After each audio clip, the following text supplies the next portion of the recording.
মুরাদনগরে বিভিন্ন সংগঠনের ব্যানারে ফিলিস্তিনের গাজাতে ইসরায়েলি বাহিনীর বর্বর হামলার প্রতিবাদে বিক্ষোভ মিছিল ও প্রতিবাদ সমাবেশ অনুষ্ঠিত হয়েছে। সোমবার বাদ জোহর বাংলাদেশ হেফাজতে ইসলাম মুরাদনগর উপজেলা শাখা, বাংলাদেশ জামায়াতে ইসলাম, স্থানীয় উলামা মাশায়েখ ও হুফাজ পরিষদ, জাতীয় উলামা মাশায়েখ আইম্মা পরিষদ, সাধারণ ছাত্র জনতা সহ সকল শ্রেণী পেশার মানুষের অংশগ্রহণে মিছিলগুলো উপজেলা পরিষদ গেট থেকে বের হয়ে প্রধান সড়ক প্রদক্ষিণ শেষে আল্লাহ চত্বরে গিয়ে শেষ হয়। সেখানে ইসরায়েলের পতাকায় আগুন জ্বালিয়ে প্রতিবাদ জানানো হয়। পাশাপাশি ইসরায়েলের সকল প্রকার পণ্য বয়কট করার অনুরোধ জানায় উপস্থিত তৌহিদি জনতা। পরে আল্লাহ চত্বরে হাজার হাজার তৌহিদি জনতার উপস্থিতিতে ইসরায়েল বিরোধী বক্তব্য রাখেন সংগঠনের নেতাকর্মীরা।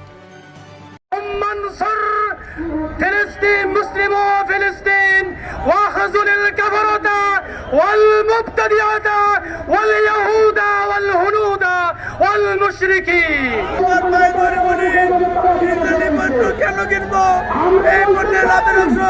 আমার মুসলিম ভাই বোন, আমার বাবা সন্তানদের মুখে বুলেট হয়ে ফিরে আসে, আমরা ইসলামী পণ্য কিনবো।